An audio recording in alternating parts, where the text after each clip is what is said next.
back to the Rabbit Hole. I'm Chris Baker. Week fucking 9, 10. I really don't know what we're in, but we are in college football playoff ranking week. It's week 1 for those rankings. We're going to get right into talking about that here in a second. Before we do, be sure to subscribe, like, comment on this episode. If you're watching on YouTube, if you're listening on Spotify, follow us on Spotify. And be sure to follow us on Twitter at The Bacus here, at PrestonPool405, and at Jake Cart, and at Rabbit Hole or Rabbit Hole Pod, Rabbit Hole Pod, or whatever the hell it is on Twitter. Thank you for watching and listening. Got lots to talk about this week. College football playoff rankings just came out. We had a big weekend in college football. Not big, not huge, but a solid weekend.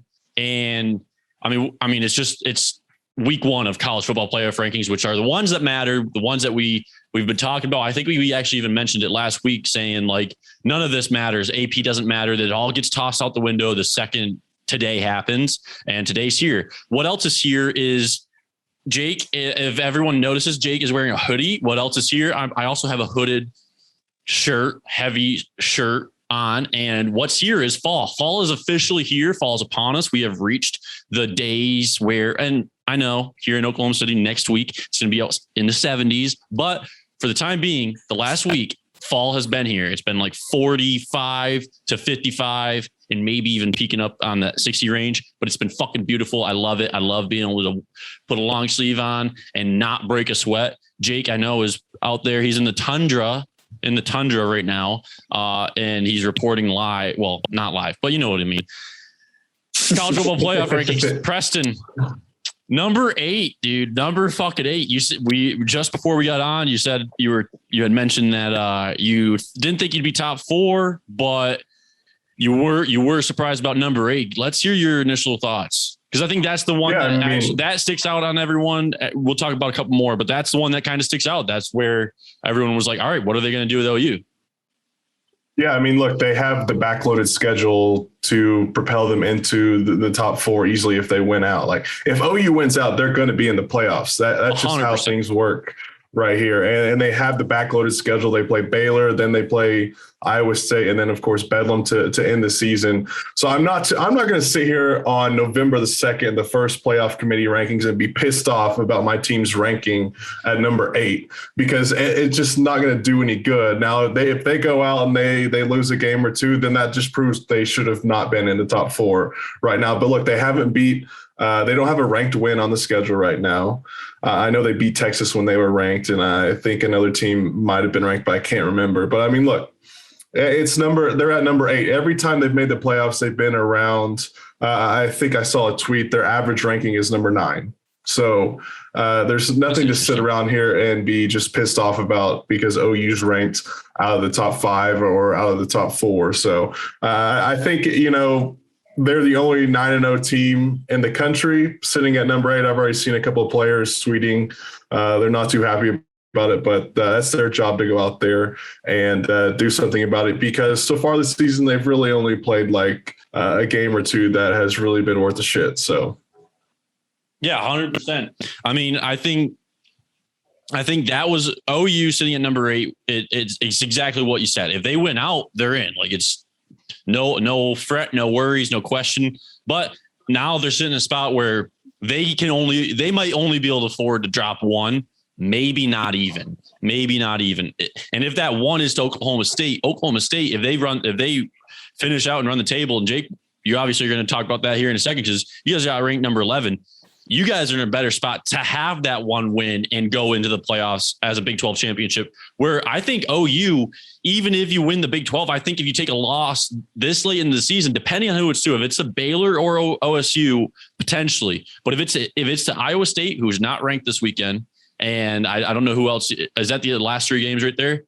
Yeah, because they have bye week this week. If it's Iowa State, if you lose to Iowa State, I don't know if you can get in as a 1-loss Big 12 championship because of where you're sitting right now. And I know that's kind of doesn't really matter, but I think number 8 was huge. I think if you guys got ranked over Michigan, you'd have a way better likely chance, because now Michigan's got 1 loss, and that 1 loss is on the road to Michigan State. And obviously they got to play the workhorse of Ohio State. Ohio State got ranked at 5. I don't know if they put Michigan, they had to put Michigan State above, because Michigan State had a ranked conference win, close game, just this past weekend against Michigan. And of course they got to put them over Ohio State. But I think everyone knows if Ohio State they're going to run the table. It's just, I don't think anyone thinks Michigan State or Michigan are as good. I don't think they're as good as fucking 3-7.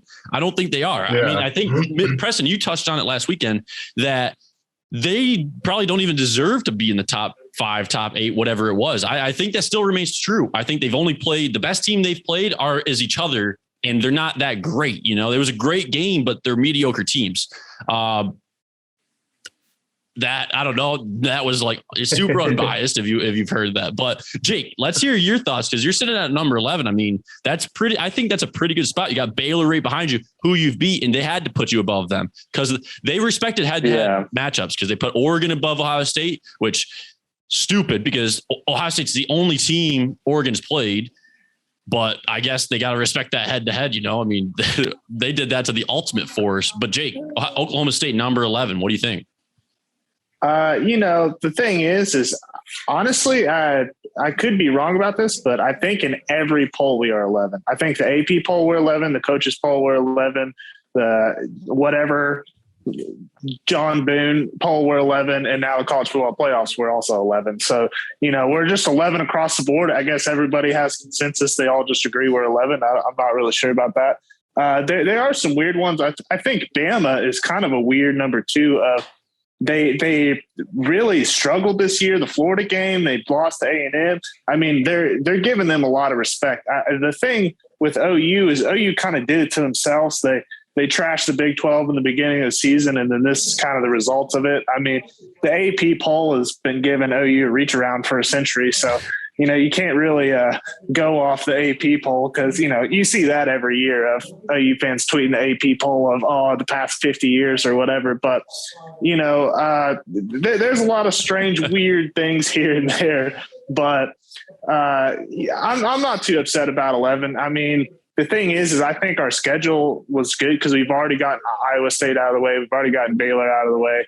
We've already beaten Texas. So, I mean, really, I think it's for us, it's just don't choke at this moment, just week to week and just finish out. I don't think we will make it. I know you're saying that if we win out and win Big 12, I mean, there's a possibility if it's OU, they run the table and then we beat them twice. I don't know if Baylor runs the table and then we beat Baylor just because, it was kind of early in the season, but back-to-back Bedlam wins would maybe get us in.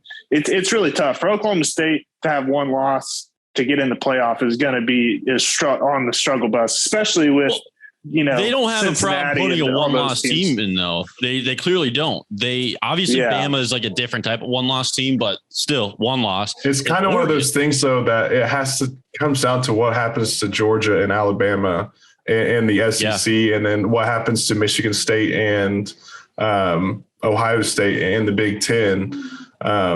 It's kind of one of those things because those schools, unfortunately, have not Michigan State, not to a certain extent. They just have the name over Oklahoma State. And we've seen it year after year. That's what the playoff committee likes is the name and the logo on the helmet. Yeah. And, that's a good point about Bama is like, I think if they beat Georgia, even lose to Georgia close on a neutral field, I think they still get in, right? I mean, a 2-loss Bama is going to be number 4 if it's a close game to Georgia. I just think that maybe Cincinnati, if they run the table, maybe. I don't think they get in. I think it would have to be a monumental collapse for multiple teams for Cincy to get in. I think I just mentioned it right before we hit record, Preston, Jake, before you joined the chat is who did I say tweeted out? Brandon or not Brandon. What am I going on? I think it was Brandon Walker. Yeah. Cincinnati. No, it was Big Ev, actually. A different one. I was about to talk about it. Cincinnati is a team that they're not going to get in. And right before the show, the college football chairman basically said, like, their only impressive win is Notre Dame. Notre Dame's sitting at the first poll in number 10, first college football poll in number 10. That's their only win. He literally Chris Fowler asked him, like, what do you think? Is this a peak? Is this a ceiling for them? And he's like, I'm not going to say it's a ceiling, but like, Who have they beaten? And he's not wrong, but it just shows that they're not going to respect a group of 5 undefeated over these powerhouses, like you said, that have the name: a Michigan, an Oregon, Michigan State, Ohio State, OU, Bama. All these teams are going to get preference. I mean, yeah, they put them at 6, but if they put them in at 4 or 3 in the first ranking, they can't move them down unless they lose, unless they really can't. They can't move them out because you're basically saying their schedule isn't strong enough. You might as well just let everyone know week 1, like, hey, your schedule ain't strong enough. It ain't happening. And so I kind of get it. It's one of those things, and Jake, you can go ahead, but it's one of those things that we've known it since college football playoff committee was started, that those group of 5 teams are not going to get the same respect no matter what. And that shows. They're going to have to start scheduling more non-conference big school names. Yeah, I mean, it's always that big debate in the beginning of the season that people are like, oh, rankings don't matter and all this stuff, blah, blah, blah, just go out and win games. But at the end of the day, when, for a small team, it does matter a lot because it's really hard to climb the ladder. Like, for us, we were unranked coming into the season. So it's hard for us to really climb the ladder. Like, we had to win multiple top 25 games in a row to finally get some respect on our name. I mean, we were dogs in all of them and, ended up winning, except for Iowa State, obviously. But, it's just one of those things that it'll be a debate to the end of time of, do the preseason polls really matter and all of that. Yeah, no, they don't. And I don't think they do either. I don't Not even for think OU or Ohio State. They don't. They should. The only poll that matters is the one that comes out at the end of the season and who's in the playoffs. Let's be honest. Yeah, I mean, that is really all that matters. So, I mean, I think, obviously they clearly kind of respect Oregon's win over Ohio State. I mean, rightfully so. They're the top dogs and they took an L. So when you beat the top dogs, you got to respect it. But I think Oregon, I don't think they have anyone left on their schedule that's going to say like, but it's the same thing as Cincy. If they put them in now, they can't really take them out unless they lose. Obviously, if they lose close games to like nobody, I mean, they play Washington this weekend, which is, if that's a close game, then I don't know. How do you respect? Here's the thing about Oregon, though, is that they play in a conference that is so bad that it doesn't matter if an Oklahoma State goes and beats, in OU that's in the top 5 by the time the end of the season comes around and beats them again in the Big 12 championship, the playoff committee has no choice but to kick Oregon's ass out of there, because what has Oregon done? They beat Ohio State. That's it. I agree 100%. I think that, it's the same thing. Like, how do you respect Cincy's schedule? It's like, do they respect Oregon's schedule even with a loss better than an undefeated Cincy schedule? I think they do, obviously. But when it comes to those names, like Oklahoma State is a name in the sense of Power 5. It's a Power 5 school still, nonetheless. Like, Cincy's not, and they don't play Power 5 schools outside of fucking Notre Dame, who we can't even consider Power 5 because they're not in a conference. All right. And they shouldn't even be ranked. I don't think they're definitely not the 10th team in the nation. Wake Forest they're rightfully number 9 because Notre Dame sucks. I mean, they're just terrible. So Oklahoma State, yeah, you're right. I think they get in over an Oregon, even with that big win over Ohio State. Oklahoma State, if they run the table, they get in as a 1-loss Big 12 team over Oregon, 100%, no questions asked. I don't think. I mean, if they got left out, it'd be baffling, especially if, like you said, if OU is number 5 or top 8, if they are 8 or higher, and Oregon or Oklahoma State comes in, beats you guys back to back at the end of the year, wins the Big 12 title as a 1-loss team, they're in. I mean, it's no questions asked. No questions asked. It still makes me nervous. Actually, it's happened before, but that's the only problem is it's, like in 2011 with Bama, our schedule was better. We had more top 25 wins, everything about it. The only difference between us was that Bama lost to LSU and we lost to Iowa State. And that's really what it came down to. But I think they had 4 top 25 wins. We had 6 top 25 wins. We had more wins on the road. Their loss was at home. Ours was on the road. And it just came down to stuff like that. So, I mean, I think if we ran the table, we could get in, but it's still one of those coin toss. No, if you run the table, you're in. You're in the playoffs, 100%. If you run the table, especially if OU is undefeated. Now, if OU is not, then again, yeah, like maybe you don't go in as a 1-loss team. But if OU is undefeated, which I assume they're going to be, I think everyone's going to take an L. I think the chance is going to be Iowa State, and I think you said you got Baylor left, and obviously Oklahoma State. I think I don't know. I don't know. At Waco is going to be a really tough game. Yeah, and Iowa State's playing all right, and I mean we are going to be decent. I think Bedlam's going to be a nail biter to the end. So it'll. Oh, you can do it, but it's just one of those things that. Yeah, I would say at the moment, the one that scares me most is Waco, just because coming off a bye, not quite too sure how the defense is going to play. They got a lot of guys back, and they played all right, last week. But it's just who knows. Yeah, they got that big win against Baylor, and then Iowa State they choked against West Virginia, and that was a hell of a win by West Virginia. But I mean, it's just one of those things. This weekend, you guys play Baylor though, Preston?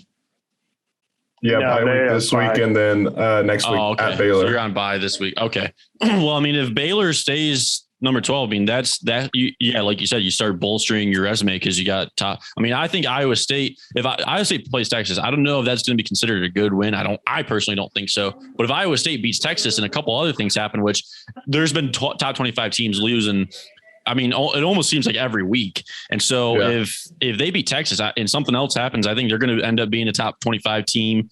And then you'll have Baylor as a ranked win. And then if you beat them, and then or as a ranked opponent, I should say, and then Oklahoma State as a ranked opponent. And so, yeah, you're going to end up having probably ranked opponents to finish out the year, which is obviously great for you guys. Did you guys watch the Michigan game? I watched parts of it. Yeah. That was wild. I mean, as much as I hate to say it, Michigan State they were fucking on the fucking refs all game, dude. They got every good call. I've never seen anything like it. I mean, I'm fine with it because I'd rather have them win, but they got every fucking call, dude. They got every call. But Michigan didn't even fall that far. A road loss, close, a ranked loss nonetheless against a rival. Michigan only fell to number 7. And so that's interesting to me. I would have thought they would have fell more. I thought whatever team lost would probably fall out of the top 15. I don't think either of those teams are top 7 teams. I don't think either of them are a top 10 team. They're obviously, it's going to be good for our resume, Ohio State's resume, if they eventually beat both of them, which I think they will. But I don't think either of those teams are a top 10 team by any stretch of the means. Iowa's sitting at number 22. The thing I was talking to Preston about before the show, Jake, was Brandon Walker put a tweet out saying he's a little sad because he thinks that the College Football Playoff Committee only ranked Mississippi State at 17 to give Bama a good win. Like that, I think he said he thinks they only did that just to give him an extra good win. He's like, I'm kind of sad. So I don't know, but Pittsburgh's sitting there at number 25. Fresno State. We see that UTSA is not in the top 25, which they are in the AP poll, I believe. Yeah. And so that's kind of interesting. But yeah, I mean, all around, it's crazy what the rankings turned out to be. I think I think a lot of things happened that a lot of people weren't expecting. Here's a little teaser for you. Oklahoma State has been ranked in every college football playoff ranking since inception, but yet again, we were unranked when the season began. So, just another one of those things. Every first week or every week? Just every college. Yeah, I think every college football playoff ranking we've been in. That's impressive. Hey, let's give him Preston. Come on, let's give him a round of applause. That's actually a cool stat. Come on, let's give him a round of applause. I refuse. Yeah, so I can't remember the exact. Let me see if I have last week's picks. Yeah, so I had Boise. Well, before we get to that, we have to hit the biggest story that literally almost broke Twitter last night. The news out of Austin just keeps getting better and better every week. And Pole Assassin, her and her pet monkey, the special teams coordinator or coach, whatever you want to call him, Jeff Banks, leaves his wife, marries a stripper whose stripper name is Pole Assassin, has a pet monkey, an emotional support monkey at that, who ends up biting a kid on Halloween. Allegedly. Well, no, she basically screwed herself and tweeted through it last night and basically said, yeah, the kid got bit by the monkey. So, did she? Yeah. So shout out to Pole Assassin and her pet monkey terrorizing the city of Austin. this weekend on Halloween. Almost burnt Twitter down last night. Everyone making fun of the University of Texas, which I love to do. So yeah, and you know what? That's one of those things. Like I think we said it in right after Red Rivalry, maybe before Red River Rivalry game. That it's one of those things. Like it's universal. Where if you're not a Texas fan, you just all come together, and it's like it's a thing. You just come together. Everyone does it. We all love it. Anytime something like this happens where you can just shit on Texas and laugh at them, like it almost is like the great uniter. You know, it's like if you had to sign a declaration of peace, it would be like, all right, one of the asterisks would be like, we all hate Texas Longhorns, not the state. I mean, bro, the story is just so wild. It's a failure of imagination. Like you can't even come up with something like that. Like, and the thing is, like, Jake, I know, Jake, I know you love that story. When that broke, I know you were just like, holy fuck. Well, the funny thing about this story is that, like, OU fans have known about this pole assassin lady since, like, Jeff Banks was hired at A&M, just because all of that stuff. So it's finally, like, funny to, like, have the whole entire college football world find out that Jeff Banks left his wife and married a stripper named Pole Assassin. It's just absolutely the best story that has come out of the state of Texas. And it has to happen to a coach where he went through some stuff himself. You know, not just the coach, but Sark. It's under Sark's regime. You know, it's Sark's regime. Yeah. So it's just hilarious all the way around. And the funny thing is they chose to not hire Mike Stoops over this guy. Like they were going to hire Mike Stoops. The boosters said no down there in Austin, and they hired this guy, Jeff Banks, instead. So like, it's just a big like shit show that's usual down in Austin. And I love every minute of it. I love it too. Jake, what did you think when you saw that? Because like I know you had to have been like on your fucking just high horse, not like high horse, just being like laughing your ass off at being like, what the like you said, you can't come up with this. Oh yeah. I thought, I was like, dude, there's just no way that it's not true, because I was like, that's like the most crazy story that you can come up with. But I mean, I was a little late on the story. I know you guys texted me and showed it to me, and then I opened up Twitter, and then it was just monkeys, dude. Like, yeah. I mean, pages and pages of monkeys. I mean, that was the best part of it. Crazy is one of the fucking players back in August tweeted out, I want a pet monkey. And one of the coaches was like, no, you don't. Yeah, it comes all full circle. It's just, that's so hilarious. He was probably hanging out. The coach brought the monkey around with his girlfriend or whatever, wife, whatever she is. And he's like, I kind of want one too now. That's just hilarious. That's so funny. If you're late to the story, Billy Football with Barstool has done like a review of it, a timeline of all of it.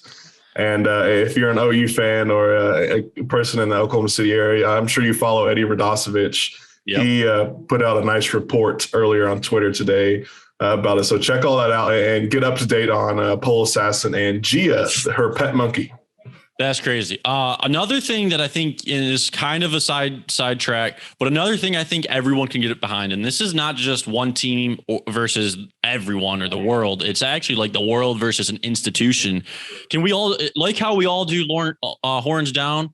Can we all just do a big fuck you to the NCAA, because they fucking suspended Kofi Cockburn or whatever from Illinois for 3 games because he sold merch of his own before the NIL deal, and he donated the money to a fucking charity. So he's getting suspended for 3 games.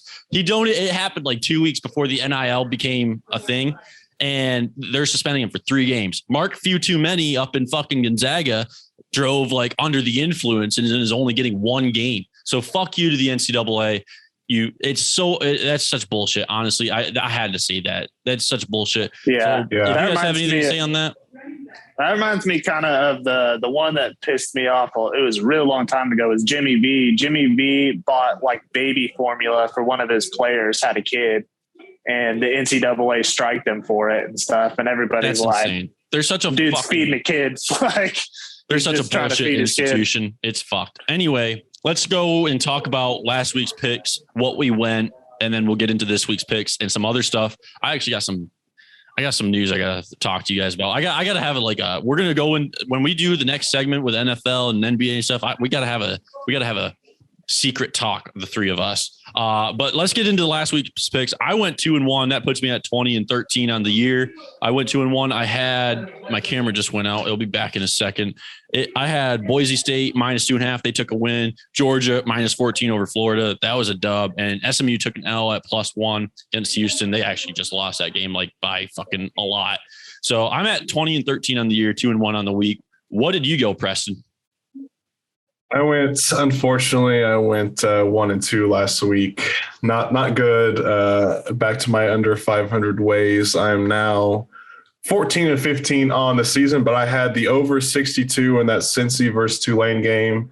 It turned out that week 1, Tulane showed up to play Cincinnati there for a little bit and did not hit the over in that one. I did, however, hit the over 66.5 in the OU versus Texas Tech game. Thank you, Caleb Williams, for tying an OU freshman record there with 5 touchdowns. Or was it 6? I can't remember. One of the two. It was 6, yeah. And then I had the under 50.5 in the Michigan versus Michigan State game. And I think that running back there for Michigan State hit that himself. So yeah, I actually took that as well. Not on the show, but like with money, some real money. Yeah. I actually took that pick as well. I kind of like that from you. But yeah, it didn't hit because I think I got it at 51.5. It was just a little higher because I got it after the show, and yeah, it didn't hit. So what did that put you in the year?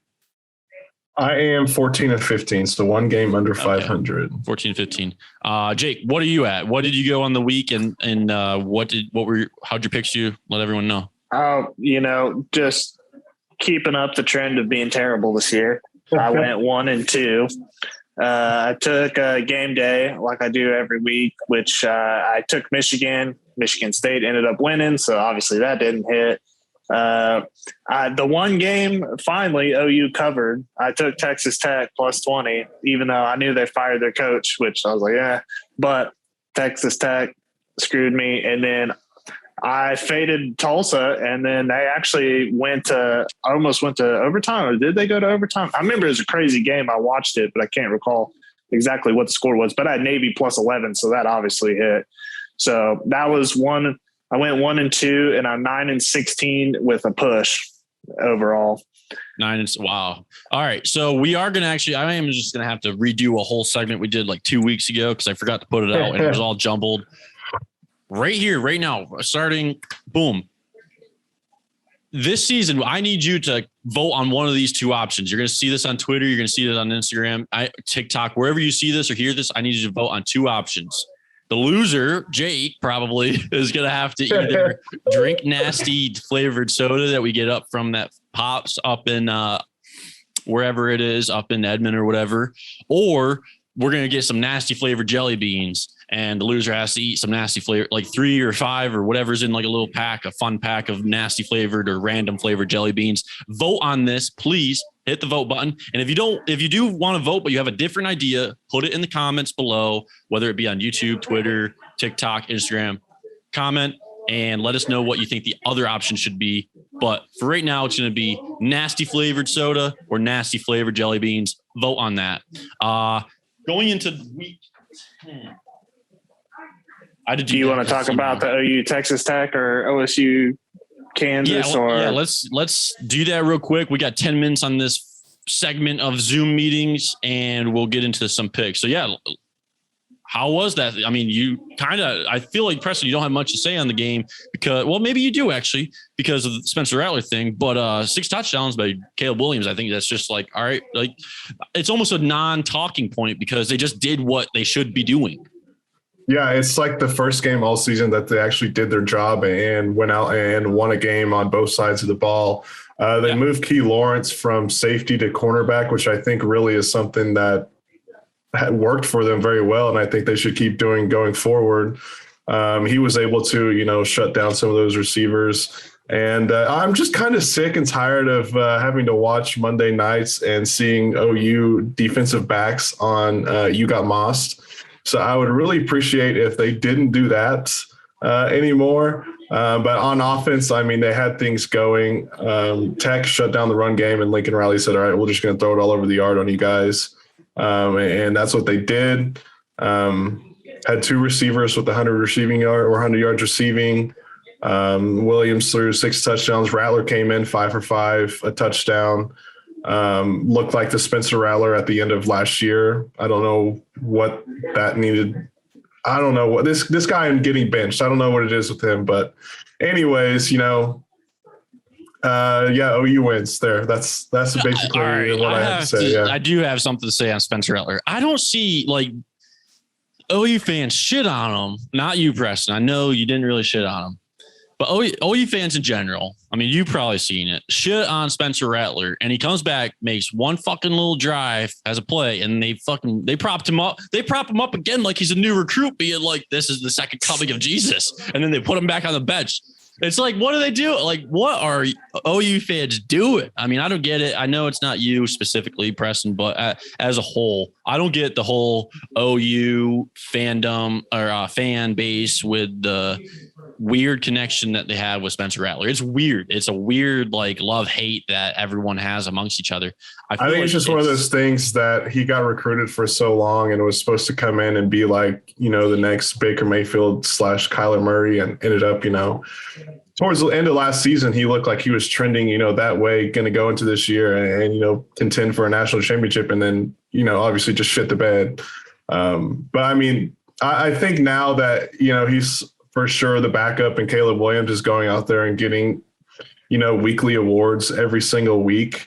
I think that's something that you'll see less and less, because the next couple of games, if Rattler sees any time, it's because Caleb Williams got hurt. Yeah, I don't have nothing to disagree with that. I don't think he's coming back for a significant position unless an injury happens. Jake, homecoming, greatest homecoming in America. How was it? What did you think? You blew out KU. No other team that is on this podcast has done that this year. What'd you think? Yeah, I mean, greatest homecoming is centennial, 100 years. Spent some time a little bit with Dr. Strum and Chad Weidberg, and did the walk around and saw a little bit of the basketball team coming up. But with Kansas, I mean, we were full in just disrespect and families mode. So, the thing was I think in the second quarter, we had 24 points and Kansas had 26 yards. So the thing is it's the first time that I don't think I stood the entire second quarter, maybe for a half a second to clap for Shane Illingsworth to play the whole second half, and then Ethan Bullock. And then OSU, the game can be summed up with, they were giving me memories I didn't even know I had. I think we played Jaden Nixon, who is, I can't even remember, 6th or 7th on the depth chart, or I was sitting there like, oh yeah, I remember that kid. I was like, I know, I heard about him, but I was like, man, it was turn out to be who you thought he'd be, huh? Well, it was just one of those things where it's like, man, 38-0 at halftime, and there was just no hope. You just saw Kansas they completely quit in that whole second half. Do you think you beat Kansas better than OU did? Well, yeah. I mean, the thing is, dude, is I can't sit here and beat my chest because it's Kansas, because it's like, dude, they're so bad. Like when I say so bad, they are so bad. No team should struggle against them, right? No, dude, that's absolutely unacceptable. Absolutely unacceptable to struggle with a team like that. Well, also, I think it's homecoming. We're coming off a loss, and we really, we shouldn't. We kind of did them dirty, but who also, which is crazy, I have it in my notes that we haven't talked about yet, dude. I was interested to get you guys' opinion. Is Gary Patterson got fired? Yeah, let's actually get into that.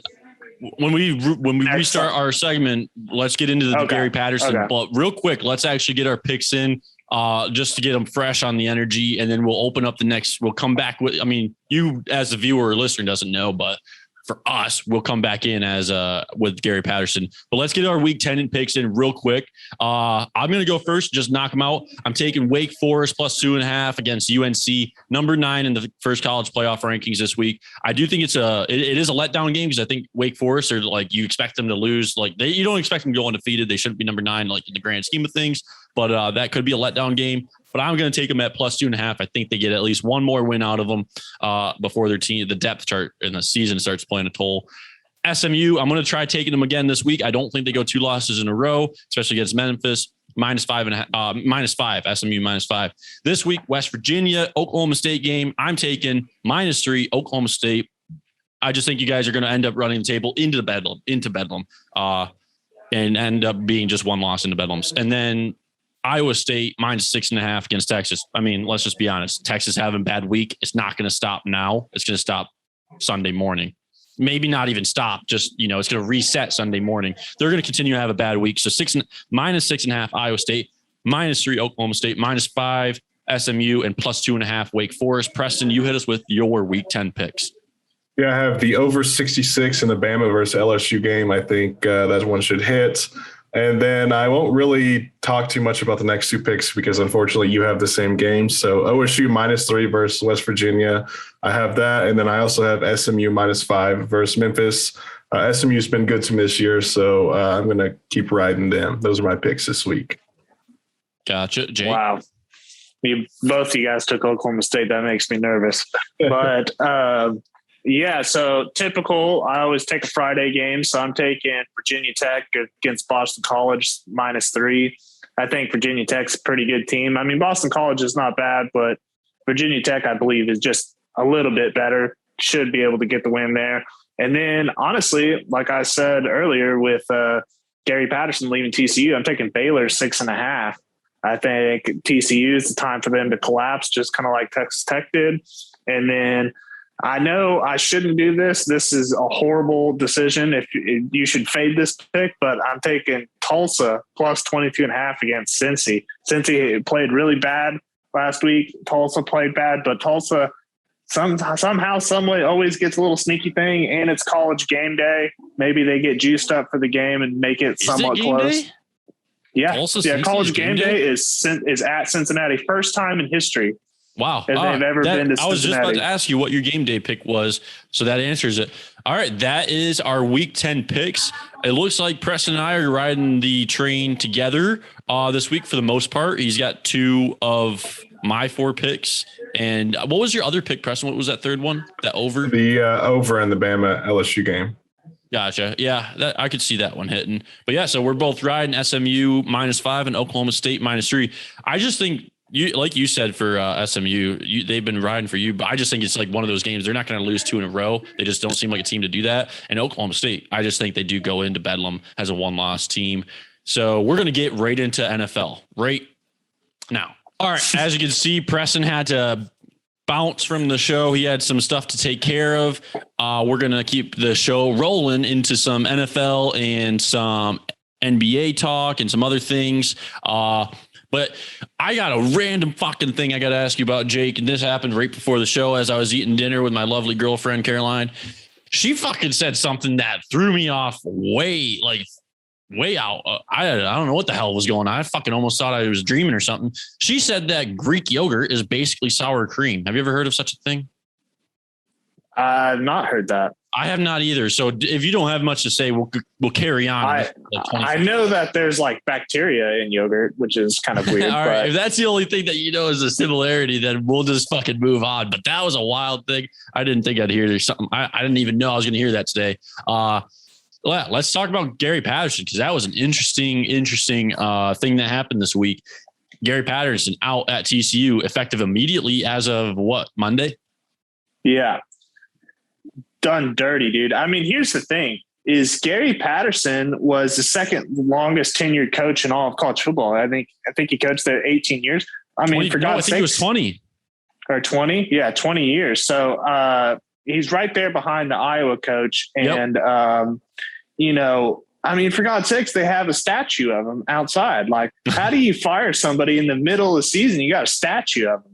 Like, it doesn't make any sense. I mean, Gary got done real dirty, like in the middle of it's so weird. I mean, I do think that the Texas Tech and TCU thing they're gunning for the guy at SMU. Gotcha. What's his name? Dykes. Yeah, I think it's Dykes, which he was a big Texas Tech. I think his dad was a big Texas Tech guy or something like that. And they're both going for him. But either way, I mean, you can't have a coach for 20 years and then just kick him to the curb halfway through the season. It's just insane. That would have been, if it wasn't for Pole Assassin, that would have been the biggest news story. But yeah, I mean, that Pole Assassin to the Gary Patterson news is what the John Gruden situation was to Urban Meyer situation. Urban Meyer got off scot-free almost because something way worse was going on, like with John Gruden and stuff. Allegedly, I don't know anything that's like fucking factual. I'm not trying to get into that. But yeah, I mean, that Pole Assassin story was way out of left field. Never even thought I'd wake up to seeing a text like that. But hey, I love that shit, especially when it happens to Texas. You know they're down bad. I think Iowa State's going to put the hammer to them. I think Texas is like they're realizing they're frauds. I think that game will be close. I think Iowa State fucking runs the table on them. Washes the board. They should. I mean, Texas is demoralized right now, especially that loss with Baylor, which Baylor's a good team though. So, I mean, it's one of those tough things of, it's kind of up in the air. So we'll see what happens though. Yeah. I want to move on and talk some NFL real quick, and then we'll talk a little bit of NBA. And then I'm going to give you and the listeners a little bit more of a teaser than I kind of gave Preston in the middle of our break that we had during recording. What the hell are the Broncos doing paying $9 out of the $9.8 million, $9 million out of the $9.8 million of Von Miller's contract for him to go play somewhere else? I mean, Denver Broncos traded Von Miller to the LA Rams for a second and a third round pick, and they're going to pay LA Rams $9 million to pay for part of his most of his contract. I mean, what are they? Well, the fucking LA Rams, Sean McVay, he doesn't even believe in draft picks anymore. I mean, I sent you a meme earlier, I think, to you and one of our other friends, Joe, that said basically it's like they don't believe in draft picks. Like they just said they drafted Jared Goff and it didn't work out, and they're like, fuck it, we're just never going to draft again. And I think that's totally accurate. But it's also one of those things like that might be the move that teams start doing, because it's clear that like if you just get veteran players for those draft picks, you're probably going to be more successful than having to develop those players. Hey, it's working out for them. Obviously, they haven't won the fucking Super Bowl yet, but in terms of like consistent good teams, they're putting out consistently good teams. Matthew Stafford and Cooper Kupp's putting up Megatron type numbers, which is insane. But it kind of shows like Matthew Stafford will just get it done as long as he's got someone around him that he can fucking throw to. Cooper Kupp's that guy. I mean, he's just that guy. I wish Preston would have been able to stay on, because Chargers, big frauds. I think they're big frauds. I mean, maybe not Justin Herbert, but Chargers, they fucking suck. Cincy, I almost had a huge win. Jake, I'm sorry, I'm about to just rant. You're on the shit end of the stick now, because I'm about to just rant. I got my notes in front of me, and I took a big L this weekend. I had a fucking prop bet, not a big L in terms of the prop wasn't huge. It was only a $5 prop bet, but you got to think it was 7 parlay prop bet. It was Jamar Chase to score a touchdown, the running back out of New York Jets, fucking, I can't remember his last name, for him to get like 56 yards, which he got, for Joe Mixon to get a touchdown, for Joe Burrow to get three passing touchdowns, and for Joe Burrow to get 302 passing yards. He missed out on like 45 yards. And then I needed him to get 45 yards. And I think it's the tight end for Cincy, Uzomah or I don't know exactly how to pronounce his name. I needed him to score a touchdown and Joe Burrow to get 45 yards to turn a $5 prop parlay bet into 627. And I fucking missed out by that little. I was so fucking pissed. And since he got big fucked, because they fucking had there was some penalty. I think it was pass interference or something, where it's just like that. That just wasn't a pass interference. But shout out Matt White or Mike White or whatever out of fucking Western Kentucky University, quarterback that went to the Jets somehow. I don't even know if he got drafted late or what, but he put up like he put up 405 yards of passing. Insane. He's been there Wilson for like 4 years. I think crazy. 4 seconds maybe, but 4 years or 4 seconds. No one knows. No one knows who this guy is. No one knows who this guy is. Though? No. Yeah. Oh, some dude had a prop bet Mike White to lead the passing for this week in the NFL. And it was $1,000. He put $1,000 to win $125,000. Wow! In a hit, and he led.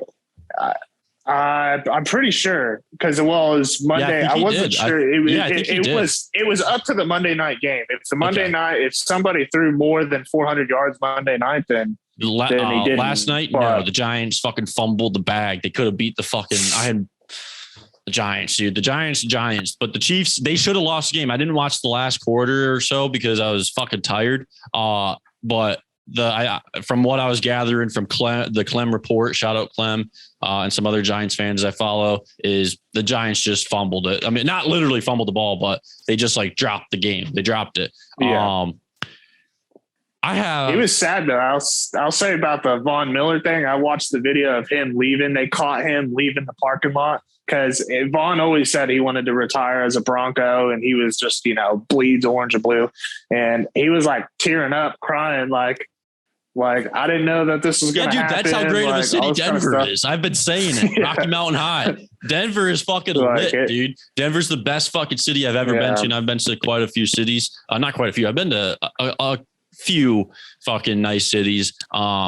Denver's the best in my opinion. And so I get it. He probably is like, fuck. But hey, you're still going to California. They got legal weed out there. And so you'll be able to at least buy some and risk it. But in Denver, it's like fucking, it's like religion out there. Unlike Utah, where the religion is wild.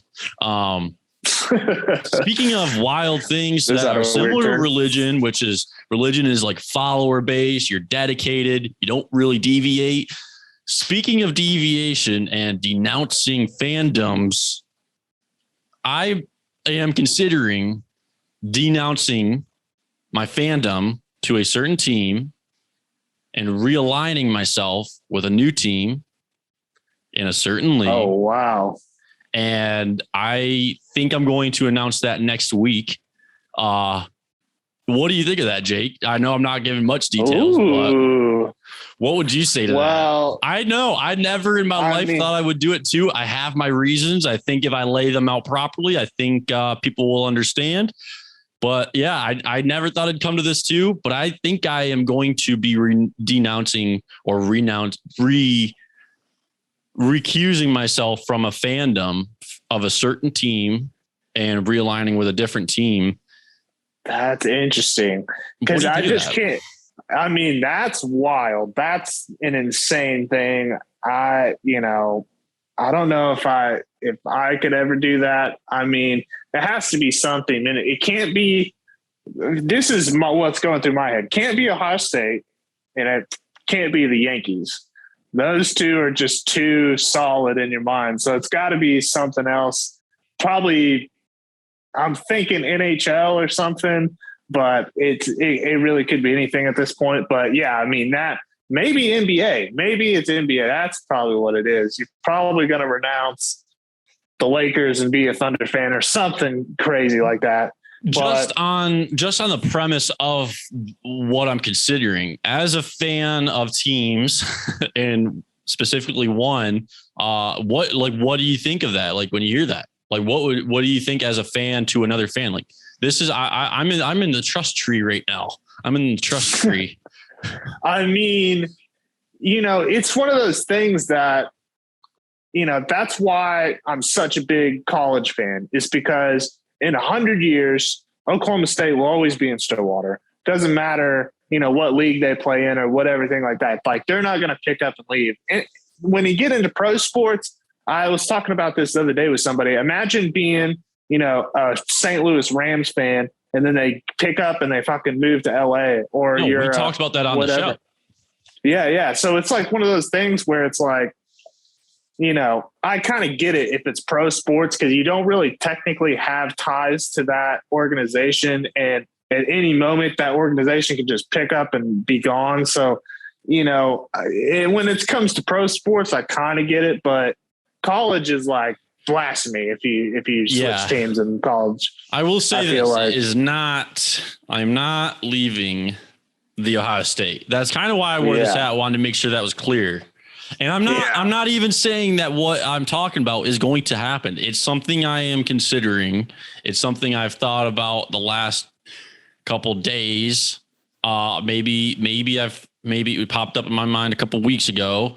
But it's something that I think would be a fair reason for me to do so. But if you're listening, if you're watching, I would like you to comment at the Bacus here on Twitter or in the comments if you're watching on YouTube, what you think of this decision, what you think of this possible fandom realignment I'm having, of this potential fandom realignment I might be pursuing, what you think of that situation, what you would do if one of your friends were going through a tough fandom period, I guess. I don't know. I really don't know. It's been weighing on me. I'll tell you what, it's been weighing on me like a ton of bricks the last couple of days, especially after last night, which if this all comes to fruition, everyone will see, and maybe you'll know why. But one thing specifically, one thing in my personal life, if one thing specifically happens, this will most likely continue and be solidified as I will probably have a fandom realignment happening in my life. Which I never thought, like Jake, I said, I'd never thought in my life I would ever have that happen. But I think there's come a time where I have to bet for the future and also honor what I grew up honoring, if you will. And so, yeah, I don't know. I want to toss that out there. So Preston, if you're listening, I know I told you I would wait till next week, but I kind of have to give the listeners a little tease and kind of like just put the idea out there. So if you're if you see this clip on Twitter or something, or if you're listening to this podcast and you see me talking about it on Twitter, let me know your thoughts. Please let me know your thoughts on I keep saying conference realignment. That's just so in my head. Fandom realignment, potentially happening in my life. At the Bacus here on Twitter. Jake, I needed Josh. Let's actually talk about the NBA. Now that I mentioned it way earlier that we were talking about the NFL and NBA.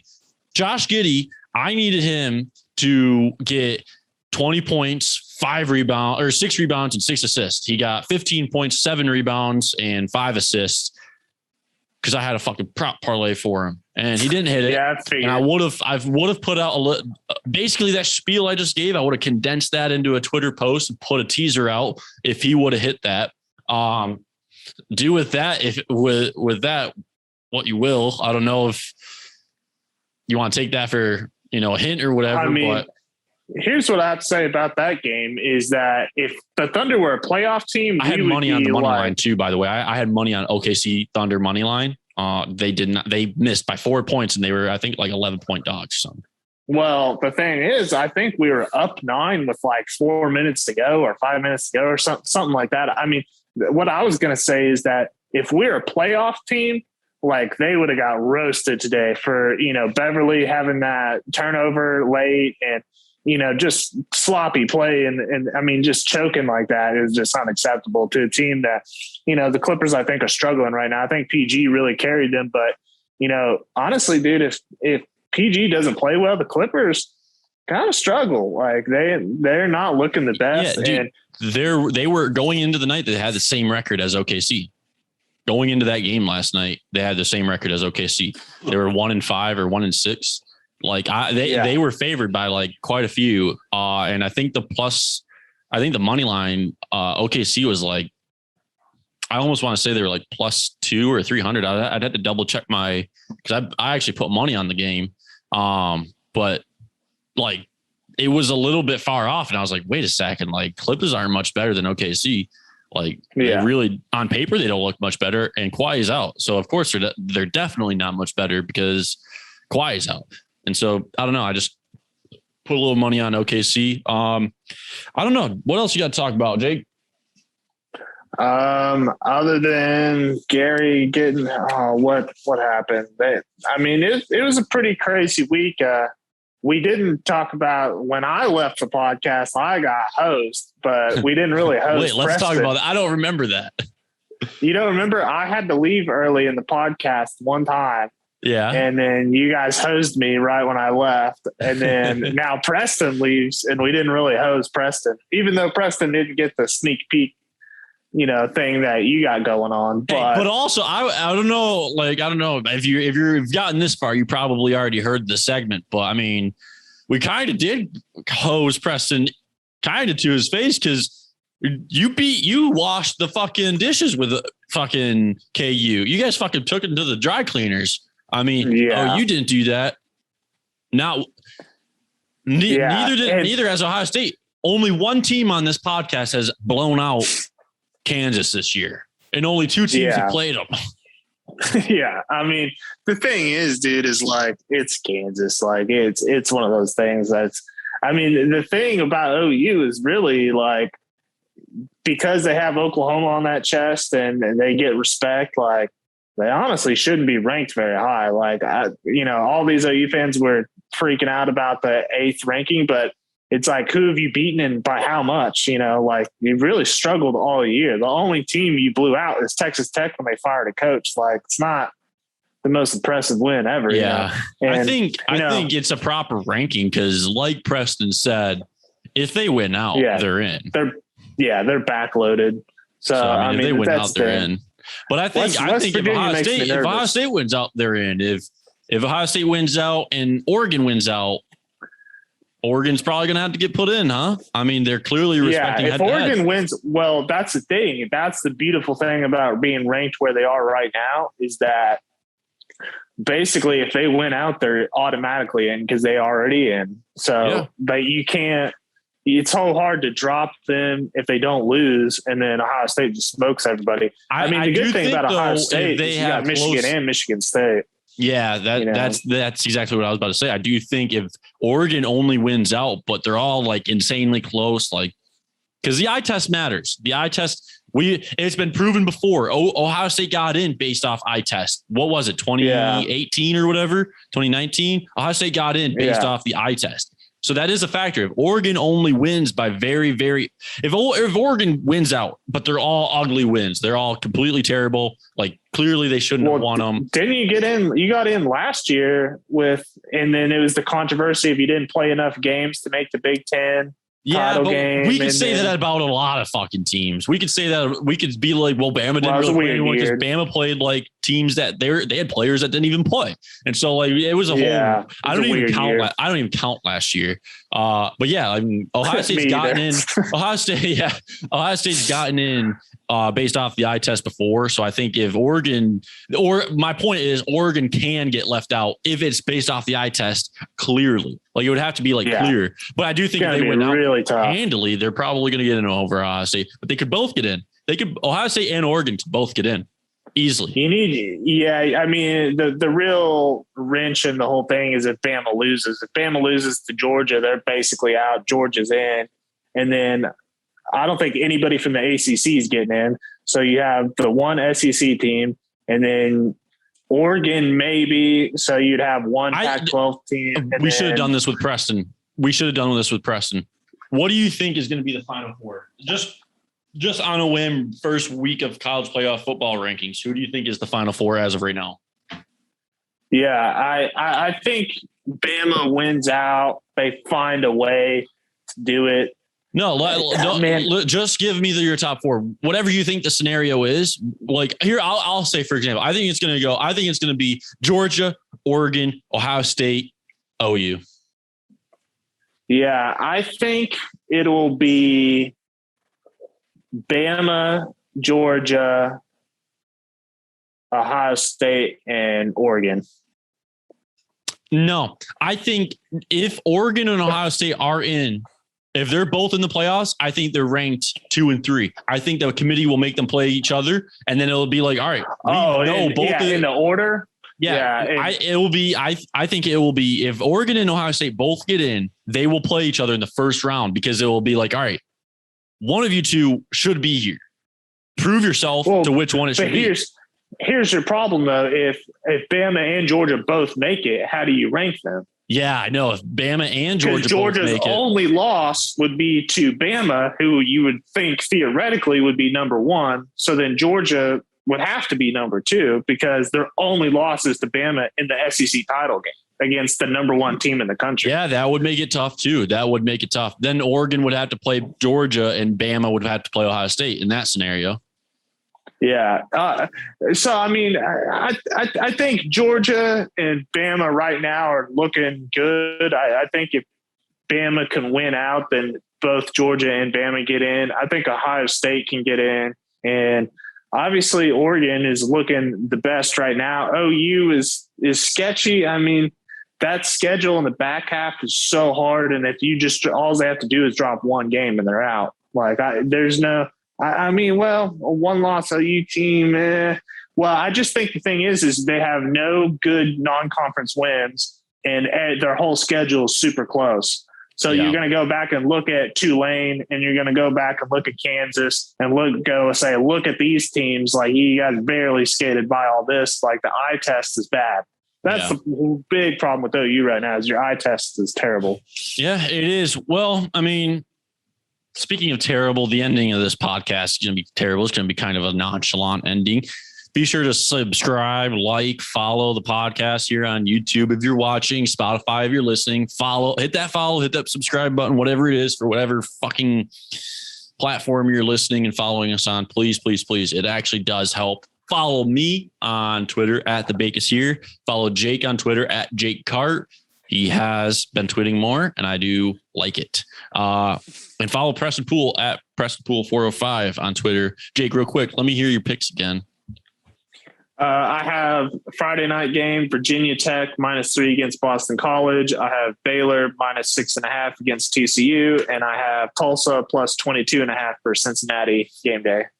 All righty. I got SMU -5, Oklahoma State -3. Preston also has both of those picks. I have Wake Forest +2.5 at UNC and Iowa State -6.5 at Texas. I think Preston also took the over in that Baylor game. I think that's what he said. Over Bama LSU. Bama. That's right. Yeah. Over Bama LSU. So he took over Bama LSU, -5 SMU and -3 Oklahoma State. That's a big game. We may have a guest next week, may not. And also, next week, probably going to have either no announcement or a big announcement. And so be sure to stay tuned, follow us, subscribe. Thank you guys for watching. Thanks for listening. Peace. That's it really. I don't even want to wrap up the show. I kind of want to fucking ramble, but got to wrap it up at some point. That point is now. Yeah.